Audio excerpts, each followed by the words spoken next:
Yo, what's happening, everybody? How's everyone doing? I'm sitting here with my man Rayce. I need to talk to my man Rayce because Rayce has come up with this salsa. It's called Erlinda salsa, okay? First, let me tell you this though. Rayce used to train here at the gym with me. You see how big he is. He's a big dude. But he started this Erlinda salsa, and I'm gonna let him tell you about it. All right, Rayce. First, but let me ask. How did you and why did you decide to do this? So the reason why we started a salsa business was actually we didn't go into it saying, "Oh, we're gonna make salsa and turn it into a business." Originally, I was like, I like to make food, I like to eat food, but I want to make Mexican food and make a food truck. That was the original idea. But you can't have a Mexican food truck without like some good salsa, because you can't go to the store. All the stuff you buy at the store is just like watered down, vinegar down, not very flavorful. So I was like, you need something good, and just has to, coincidentally a month prior to us like, okay, we're gonna go buy a truck. Right. We had found my grandmother's recipe in her house. Yeah. Just written on a little notepad, dated back in the 1950s. And it was all in Spanish. I didn't know what it was. So my mom's like, this is weird. Why is this old document and all these new documents? And we found out it was a recipe. We were making it here and there, for ourselves. And like, you know what? I'm just gonna figure out how to make big batches of this, Right.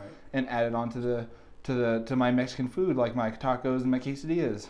Right. And then I had parties where people. I remember you were doing that. Yeah, I remember you doing that. You're doing a whole party thing, and I would come to your house. We would cater it. I would say how many people we have, and then I would get enough food to make that much.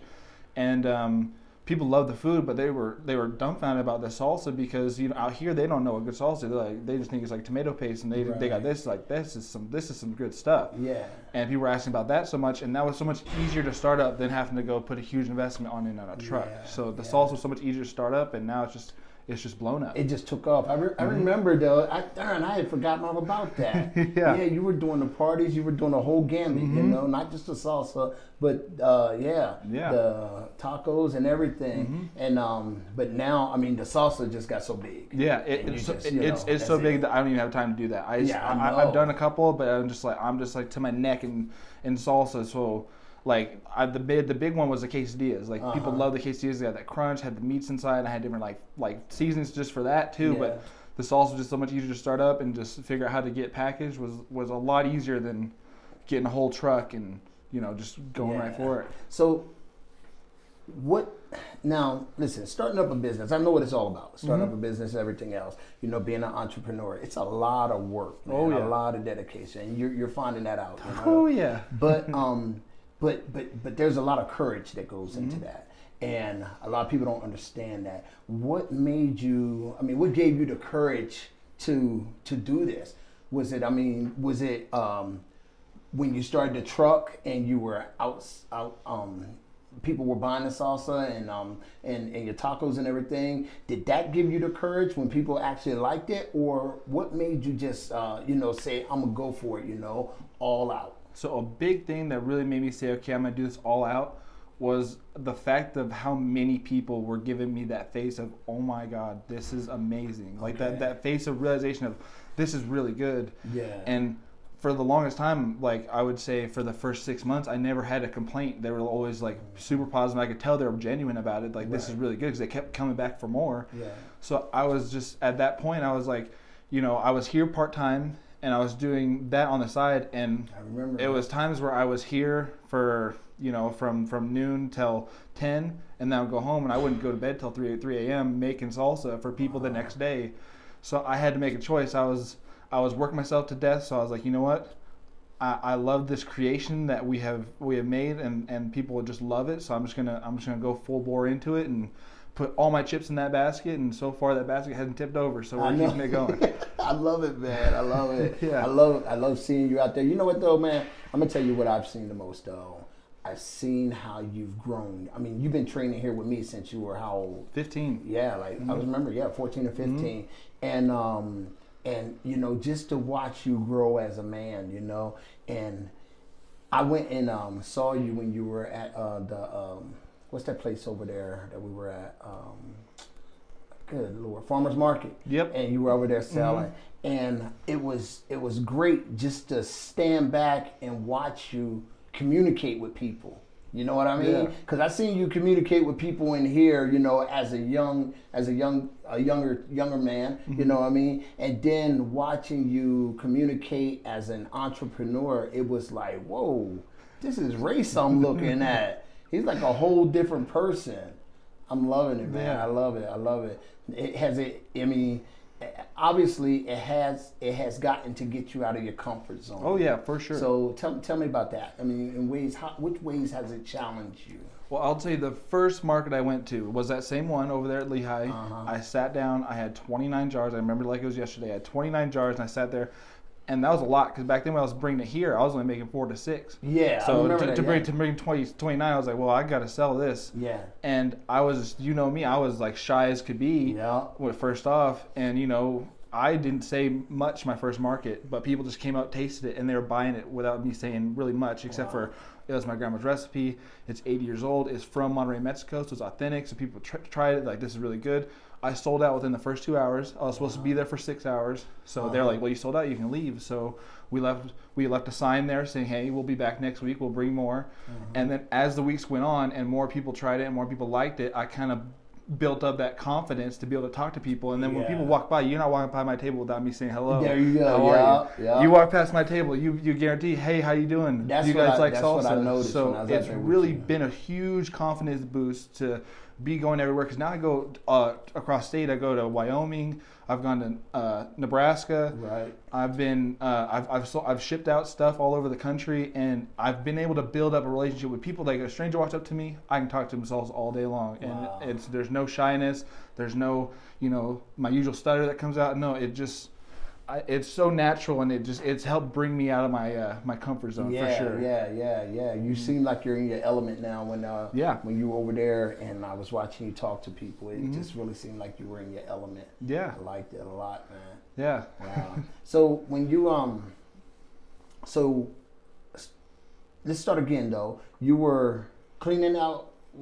You were cleaning out your grandma's house. So my grandmother had passed, going on 7 years now. Okay. And we bought her property 4 years after, or 4 years ago, and we were just kind of going through, find old mementos. You find oh, this was my mom's old something from high school. This was her brother, something like this. So these are old family pictures. So we're just kind of like digging, trying to get old stuff out. Yeah. And either donate or garbage the rest that we didn't need, like old bills. Who wants to look at that? Right. And all that, and then.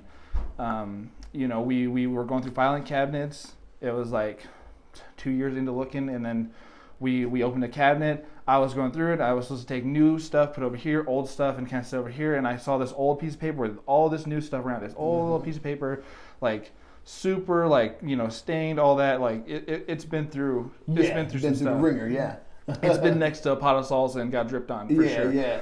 So I set it over here. It was all in Spanish. I tried learning Spanish, couldn't do it. So I was like, let's just throw this away. But my mom was like, hold on, let's read it. And then she was reading it was ingredients. And it was not measurements. It was pinch of this, hint of that, quarter of this, quarter of that. So it wasn't exact, but she's like, hey, this might be the recipe. And she remembered making salsa when she was a kid. So my mom has no feeling in her fingers, because my grandmother used to, when she would roast them, have my mom peel the skins off all the time. Really? So my grandmother and my mom have no feel, so they can they boil in water, not a problem. They can just reach in there, do all that stuff. I'm sitting there, I'm like a little don't I can't deal it because it burns my hands. But so she remembered doing a lot of this stuff. So when we made it, it was kind of like a blast of the past for her, and then for me, I remember trying this stuff a long time ago, and it was too hot for me because I was a kid. Yeah. But I remember growing up on that kind of flavor because we'd have it every so often. Yeah.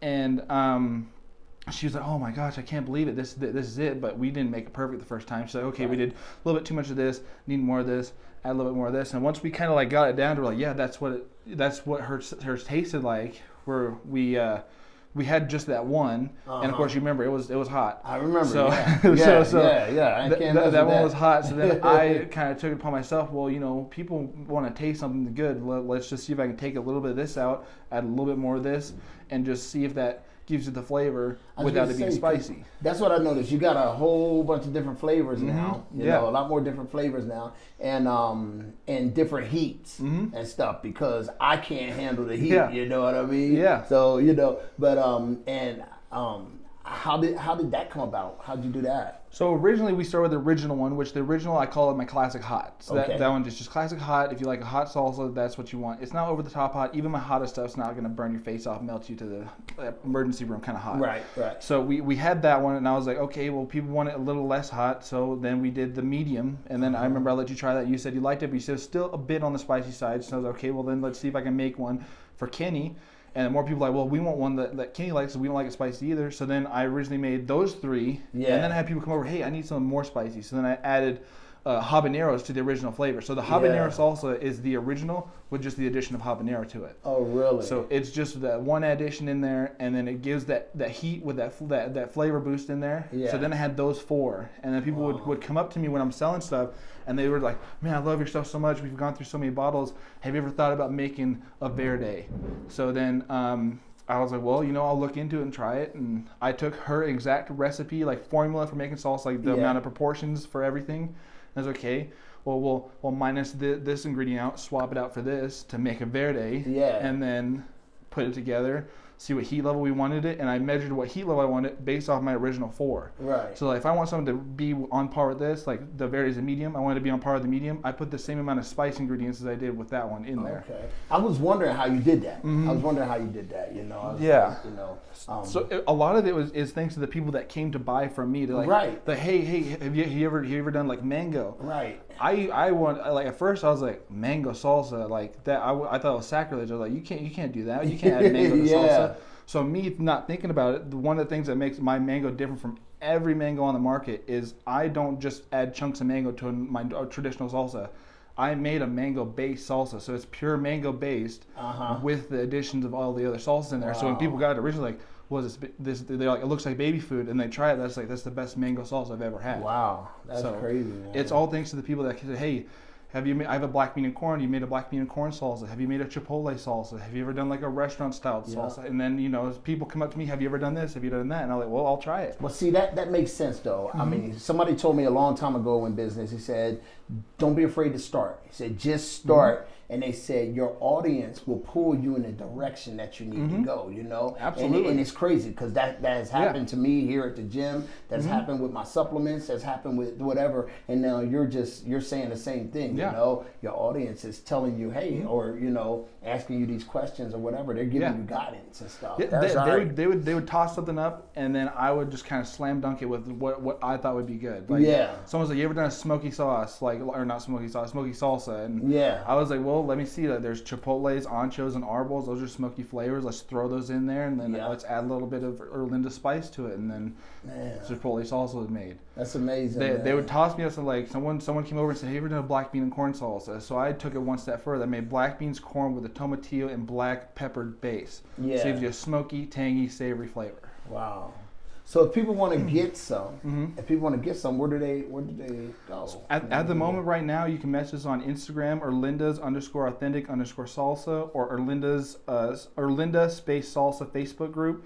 And soon to be, we're having a website made, hopefully, and then this coming summer, fingers crossed, a couple stores in Utah County might be carrying some Erlindas on the shelves. Okay. So, all right. Well, I got to get that information from you because we'll put it up, on the podcast and stuff. Yeah. But I want people to be able to get in touch with you and be able to get it and everything. Absolutely. And maybe we can get some down here at Rayce Fitness, man. Yeah, so, we would love to have it down here. Yeah. For a salsa, it's very nutritional because every single jar has less than 2 grams of added sugars. See, I like that. Yeah. Less than 2 grams of added sugars for the whole jar, and then there are some natural sugars from a couple of the like especially the fruitier salsas. They have more natural sugars. I want to say about 6 grams, but it's natural, so no additives in there. And then also everything's all natural. There's no artificial preservatives, no added fillers. The only preserver used is freshly squeezed lime, and then there's no vinegar, so you just get that pure natural taste in there. Okay. Hey, I like it, man. I like it. Yeah.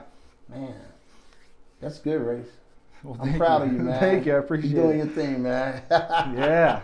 It's hard work, though. It's hard work. It is. It's a lot of long days, long nights, And I remember you had to get a professional kitchen.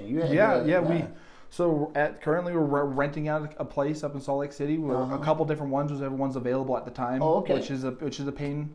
You know, so right now we're looking for our permanent location. Once we get a permanent location, we're starting manufacturing, because right now we're a pretty small batch company. We can get like 250 bottles a week done, which is a lot, but for on a big scale is not super big. It's still pretty small batch. So once we get our own place, we're trying to aim for 1,500 to 2,000 bottles a week. Yeah, which is still small batch, but it's definitely a lot bigger than we are. Yeah, that's good, man. Get some equipment going. Yeah. I've actually hired a couple of my friends from high school and stuff. So, you know, it's been fun. It's been a fun experience, and you know, entrepreneurship. Entrepreneur, look at that. He got his own business. I'm proud of you, man. Look, all right. Well, hey, Rayce, man, I appreciate you doing this, man. Thank you very much. Thanks for being having me on the podcast. I appreciate you sharing this with everybody. I'm gonna put up his information so y'all can get in contact with him if you want to pick up some of the salsa. I can tell you firsthand, it's very good. I've had it. I do the Kenny one, the one that's no heat. I can't mess with the heat stuff. But for those that want the heat, he brings the heat too. You know. That's right. And I've seen on his Facebook page, many people follow, but many people are buying this stuff. Many people are getting it. So, you know, look it up. Look it up. All right. All right, Rayce, man, I appreciate you, brother. I appreciate you. Thank you for having me on. Man. All right, and we'll talk to y'all later, all right? Peace.